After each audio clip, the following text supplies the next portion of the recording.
Assalamualaikum warahmatullahi wabarakatuh. Baik, untuk hari ini saya akan membincangkan tajuk di bahagian B, iaitu soalan berkaitan dengan pemahaman, petikan umum dan sastra. Baik, untuk soalan bahagian B, iaitu soalan pemahaman, diperuntukkan sebanyak 35 markah kepada calon. Okey, dengar baik-baik tips yang akan saya kongsikan. Okey, apabila kamu mendapat soalan bahagian B, okey, masing-masing boleh rujuk muka surat 7 Okey, baca arahan soalan dan baca petikan sehingga habis. Okey, kemudian baca kedua-dua petikan, iaitu petikan dari bahan 1 dan juga petikan dari bahan 2. Baik, lihat arahan soalan. Okey, baca bahan 1 dan bahan 2 yang diberikan dengan teliti. Kemudian jawab soalan-soalan yang berikutnya dengan menggunakan ayat anda sendiri.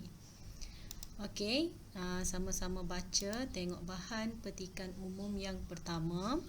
Okey, saya baca dan kamu lihat bahan di muka surat 7 yang telah dibekalkan.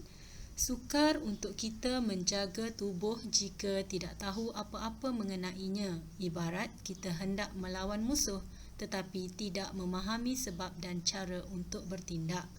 Antara kaedah yang dapat diambil untuk menjaga tubuh termasuklah pemeriksaan kesihatan berkala sekurang-kurangnya 3 kali setahun.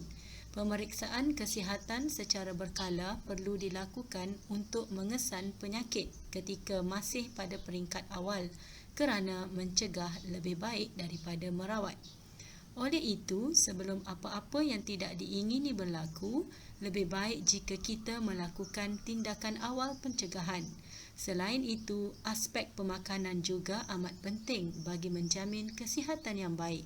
Kita haruslah mengamalkan pemakanan yang seimbang dan berkhasiat dalam kehidupan. Pengambilan makanan mengikut piramid makanan sangat disarankan oleh pakar kesihatan bagi menjamin tahap kesihatan yang baik berterusan. Diet yang seimbang dapat memastikan tubuh seseorang mendapat zat yang diperlukan. Petikan ini dipetik dan diubah suai daripada majalah Dewan Siswa yang bertajuk Nilai Kesihatan.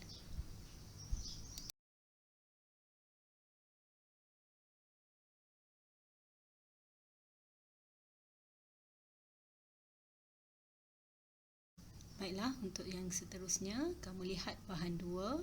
Okey, saya akan baca dan kamu perhatikan, sama-sama baca. Bahan 2. Rumah tangga yang sejahtera terbentuk daripada keprihatinan ibu bapa tentang amalan cara hidup sihat dan cergas. Maklumat penjagaan diri dan pemakanan diperoleh daripada beberapa laman sesawang seperti Kementerian Kesihatan Malaysia, Jabatan Kesihatan Negeri dan Kelab Nutrisi Malaysia. Pemakanan yang seimbang amat penting untuk penjagaan kesihatan. Manusia seharusnya mengambil makanan dalam kuantiti yang kecil tetapi berkhasiat. Pengambilan makanan seimbang dalam diet seharian dapat mengurangkan risiko menghidap beberapa jenis penyakit seperti barah, angin ahmar, darah tinggi, kencing manis, batu karang, obesiti, kolesterol tinggi dan osteoporosis. Baik, bahan 2 ini telah dipetik dan diubah suai dari buku teks tingkatan 1 halaman 6 yang bertajuk Pemakanan yang Sihat. Seterusnya kita lihat soalan pemahaman. Okey, ada 4 soalan pemahaman yang diberikan kepada pelajar. Okey, soalan yang pertama, berdasarkan bahan 1, berikan maksud tindakan awal.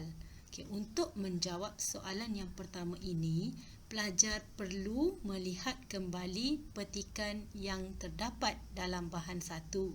Okey, kamu cari di mana terletaknya perkataan tindakan awal itu dalam teks. Kemudian kamu kena tukarkan ataupun berikan maksud tindakan awal. Soalan yang kedua, merujuk bahan 1 dan bahan 2. Okey, soalan meminta calon ataupun pelajar untuk rujuk di kedua-dua bahan, bahan 1 dan bahan 2. Nyatakan persamaan dan perbezaan amalan cara hidup sihat bagi menjamin kesihatan yang baik. Jawapan ada dalam petikan, iaitu kamu perlu nyatakan persamaan dan perbezaan yang terdapat di kedua-dua bahan.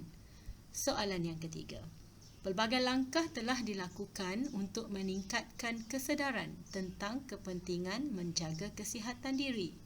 Pada pendapat anda, apakah peranan pihak sekolah untuk menimbulkan kesedaran murid tentang kepentingan menjaga kesihatan diri? Ini adalah soalan kemahiran berfikir aras tinggi yang memerlukan pelajar menyatakan pendapat. Dan akhir sekali, soalan yang keempat, juga soalan kebat, iaitu soalan pernyataan masalah. Seorang daripada rakan sekelas anda kerap selesema, batuk dan bersin. Gejala ini mengganggu pembelajarannya di sekolah. Cadangkan langkah-langkah yang dapat dilakukan oleh rakan anda ketika berhadapan dengan masalahnya.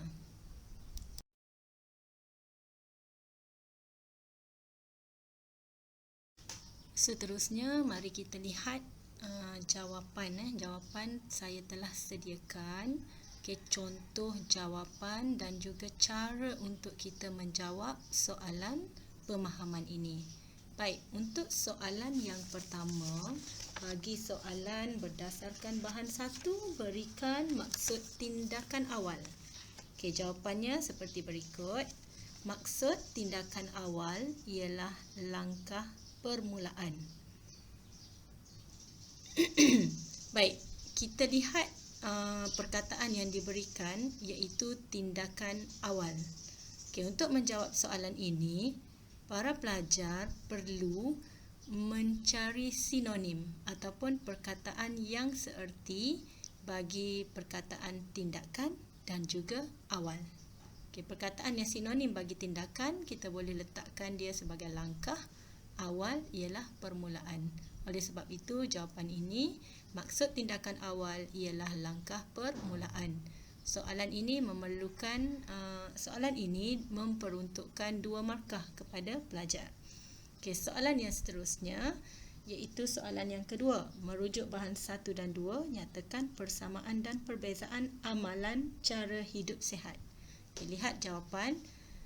Kita tulis persamaan bahan 1 dan bahan 2 ialah, cari persamaan yang terdapat di bahan 1 dan juga bahan 2.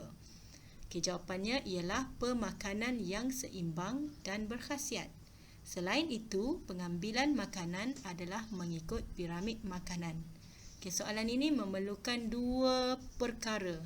Yang pertama persamaan, yang kedua perbezaan. Manakala perbezaan antara bahan 1 dan bahan 2 pula ialah bahan 1 pemeriksaan kesihatan sekurang-kurangnya 3 kali setahun. Bahan 2 pula adalah pengambilan makanan seimbang dalam diet seharian dapat mengurangkan risiko menghidap beberapa jenis penyakit seperti barah, angin ahmar, darah tinggi, kencing manis, batu karang, obesiti, kolesterol tinggi dan osteoporosis. Soalan nombor 2, jawapannya ada dalam petikan. Dan soalan ini berjumlah 3 markah. Kita lihat pula soalan yang ketiga, iaitu soalannya berkaitan dengan pada pendapat anda. Pada pendapat anda, apakah peranan pihak sekolah untuk menimbulkan kesedaran murid tentang kepentingan menjaga kesihatan diri? Cara untuk menjawab, bila soalan tanya pada pendapat anda, kamu nyatakan pada pendapat saya. Mesti ditulis dalam ayat yang lengkap. Pelajar dilarang sama sekali menjawab dalam bentuk point. 1, 2, 3 tak boleh.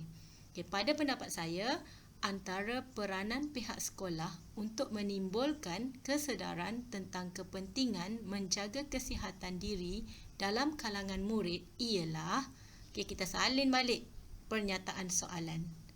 Salin balik pernyataan soalan, kemudian ialah apa cara yang boleh dilakukan oleh pihak sekolah. Kita lihat markah yang diberikan kepada kita sebanyak 3 markah.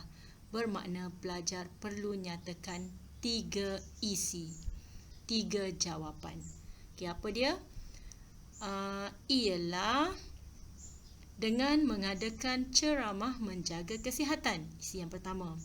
Untuk sambung, kita gunakan penanda wacana. Selain itu, pihak sekolah juga menerapkan penjagaan kesihatan menerusi mata pelajaran pendidikan jasmani dan kesihatan kepada semua pelajar.